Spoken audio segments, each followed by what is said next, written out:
A new poll highlighting a decline of trust in American elections since President Trump began claiming without evidence that the 2020 election was stolen. And this poll is interesting. It's finding that 31% of American adults have little or no confidence at all that the Republican primaries and caucuses will be counted accurately. For the Democratic primaries, you have 32% of American adults who have little or no confidence in those results. And zooming in on perhaps the most notable response here was that 58% of Republicans have little or no confidence in the accuracy of the Democratic elections. Today on our panel, we have Denise Grace Gitsham, Max Burns, and Sarakshi Rai. They join us now to discuss. Max, let me just start with you here. After breaking down all those numbers, you looked at the poll. I mean, what were your biggest takeaways from these figures? I think, unfortunately, it's just not that surprising where we are. I mean, we've seen one political party for years really pushing this idea that the election was stolen. It's easy to forget that in the aftermath of 2020, about an equal amount of Democrats and Republicans believed the election was fair.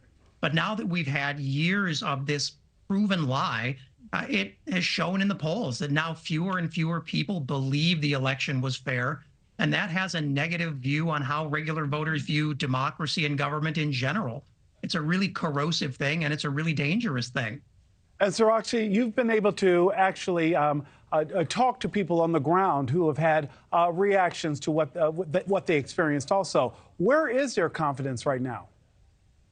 I think it's very interesting. You know, I think that there is a stark difference between the two parties, and especially the polling shows us, in contrast, I think the Democrats have a lot more confidence in the way elections are counted than Republicans who were polled in this election. And I think it'll be interesting to see, because one of the big strategies for the Republicans going into the 2024 election is to really try and get their voter base to get out to vote early. There has been a huge skepticism because of some of this misinformation that has been pushed previously about their early votes not being counted. And we've seen in recent ads earlier this year, Ronna McDaniel was saying things like, Republicans win when they vote early. We heard from Mike Pence saying, we need to get out and vote early. So I think it will be interesting to see how Republican voters respond to this campaign, and if there is appetite for them to actually come out and vote early, because that's where the Democrats are traditionally stronger. Yeah, and Denise, we always point out, you wrote the book, Politics for People Who Hate Politics. People are worn out, they're distrusting. We haven't even gotten to 2024 yet. I know I'm not alone in this, but we've all heard from people who already don't trust what the results are. What's it going to take to regain that confidence and that trust in the democratic process across the country? I think that we need to have elected officials who actually prove that they're worthy of our vote. I think that's the issue that you heard from your guest earlier with regards to choosing to be an independent. And there's an increasing growth, and there's a growth in the populist streak that you're seeing on both sides of the aisle. That's undisputable. And then the words election integrity and voter suppression, which come from Republicans and Democrats respectively, have addressed ways that people have lost faith in the democratic process, wondering if it actually serves all Americans equally. And so I think until we have that integrity restored in the character of the people that we actually elect, and that there's transparency in the governments that we bring into power and allowed to stay in power, we're really not going to change the way that we think. And if anything, it's going to get worse rather than better. All right, guys, I want to turn now to the Iowa Republican caucus. Vivek Ramaswamy reportedly cutting all TV ads in the state just weeks before voting actually begins, or caucusing actually begins. His campaign saying the best way to reach their voters is through the mail, text, and live calls and door knocks. Is this an effective strategy, Sarah? Because because the latest Real Clear Politics average polling shows Ramaswamy at 6%, trailing far behind Haley, DeSantis, and President Trump. What does halting his ad buy say about the state of his campaign? Well, I ran for Congress back in 2016, and I understand that it takes a huge ad buy in order to get your name ID up. That's really the bottom line. No matter how you look at every other way of getting your name out, the best ways to do TV ads. And that's why he is pulling them, right? They were there before there was a space saved, a budget for it, and now he's pulling them. And so, look, Vivek's been a footnote in every poll since the beginning of time. And with every debate, he gets worse and worse in his showings. And so for him to have not only one bad showing, but two, not only Iowa, but then New Hampshire, where he's doing even worse, is really not great for his image and all of his donors who supported him. And there's nobody who wants to be VP more than Vivek Ramaswamy. So this serves him in two ways. Pulling the ads not only saves him from asking donors for more money and preventing them from trusting him in the future, but it also helps him position himself favorably with Donald Trump, which is who he most wants to serve. Yeah. Yeah.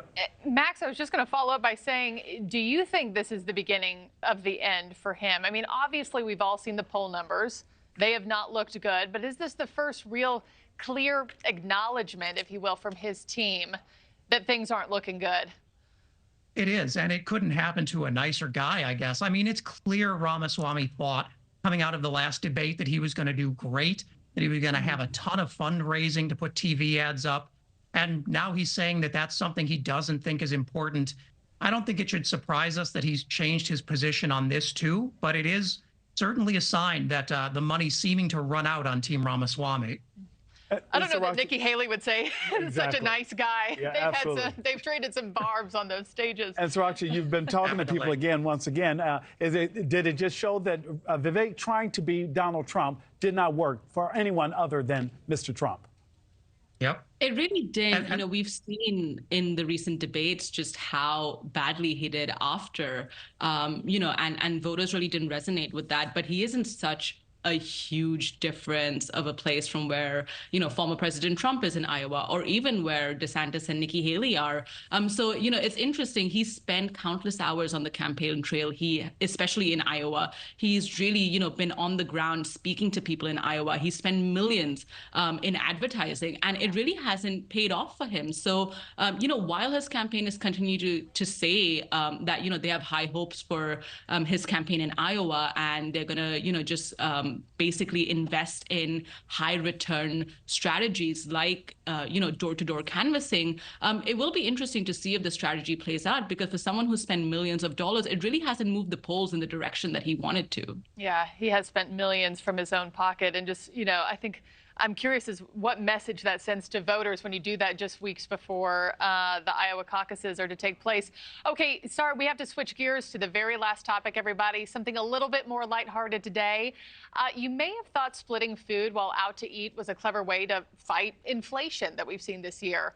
Well, the restaurants are now catching on to this, and a brand new report is finding that restaurants are now altering their menus to discourage meal sharing. That includes adding more items that are hard to split, upping the prices. Denise, let me start with you.